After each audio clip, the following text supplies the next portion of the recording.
네네. 남편분은 왜 상의도 안 하고 일을 저지르셨대요? 아, 그니까요. 몰래 네. 그렇게 샀더라고요. 아, 계약을 했더라고요. 그렇습니까? 뭐 남자들이 또 그렇게 했을 땐 또 이유가 있겠죠, 뭐.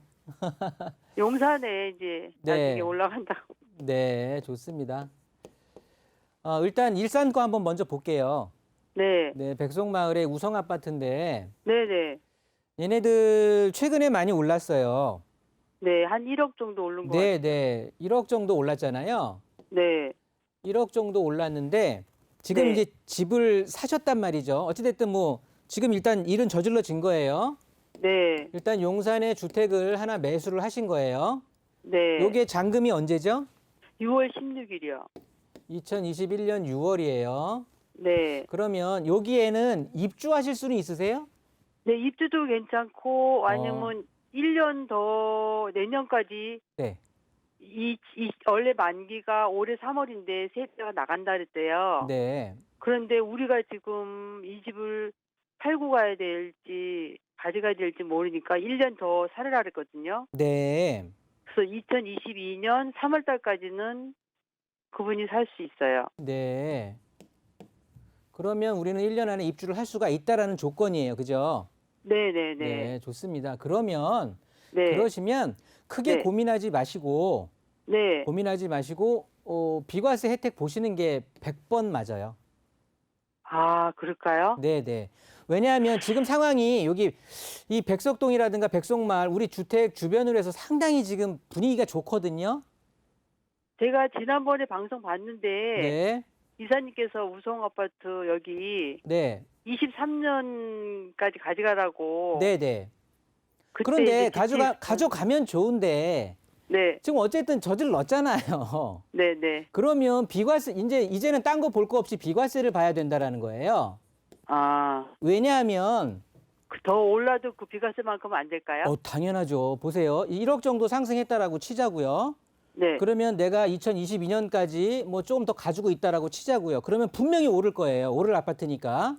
아, 그럴 수밖에 없는 게 여기 대곡 역세권 개발의 1차적인 그 좀 혜택을 보는 게 이쪽 화정 쪽하고 이쪽 백석 쪽이란 말이에요. 네. 여기는 이제 뭐 허허벌판에 이제 만들어질 거니까 그러면 여기에 대한 개발에 어떻게 보면 여파들은 뭐 대토라든가 여러 가지들이 다 이쪽으로 해서 돈들이 이쪽으로 모일 거란 말이에요. 화정 쪽이나 백석 쪽이나. 네네. 그러면 당연히 주택 가격은 상승을 할 건데 네네. 이게 올라간다라고 해도요. 네. 그래서 뭐 그래 3, 4천 더 올랐다고 치자고요. 네. 그러면 그래 많이 상승을 해서 내가 2022년까지 갖고 있는데 1억 5천이라는 혜택을 받단 말이에요. 양도 차익을 받다고 치자고요. 네. 그러면 얘 구간이 35%인가 그럴 거예요. 네, 35%죠. 네, 그러면 올해 6월 이후에는 20%가 추가가 되는 거예요. 네. 왜냐하면 2주택이 돼버리니까 얘를 안 팔았다고 치면 네네. 그러면 55%에 대한 세금을 양도세를 두드려 맞는 거거든요. 네. 이게 왜 이럴 이유가 없는 거지 하나도. 하나도 어, 없는 거죠. 이 1억 5천이라는 돈을 네. 아주 그냥 옹골차게 내 걸로 다 만들어야지 여기에서 이걸 왜 두드려 맞냐고. 그럼 만약 이사님, 네네. 예를 들어서 그러면 지금 분위기가 네네. 일산이 오르니까 네네. 용산을 취득세를 내고 네. 두 개를 같이 가져가다가 네. 일산을 나중에 길게 가져가서 파는 거는 어떻게 그러니까 볼까요? 그러지 마시라고. 그것도 안 그러지 좋을까요? 말고 네, 네, 그냥 얘는 네, 비과세 실현을 하시고요. 네. 하시고 용산 거를 갖고 있다가 다시 팔고 이쪽으로 넘어오더라도 다시요? 두 개를 갖고 있을 필요가 하등이 없는 거라니까요. 아, 그러니까 뭘 하나를 터셔야 되는 상황이에요. 시청자님 같은 경우는. 지금요? 네네. 용산 걸 안 샀다고 하면 당연히 제가 더 갖고 가라고 말씀을 드릴 텐데 네네. 그게 아니기 때문에 샀으니까 비과세 실현 다른 거에 모든 걸 다 우선해서 비과세 실현을 하시는 게 가장 급선무시라고요. 아, 네. 이익적으로 봤을 때. 그럼요. 그렇게 하시는 거예요.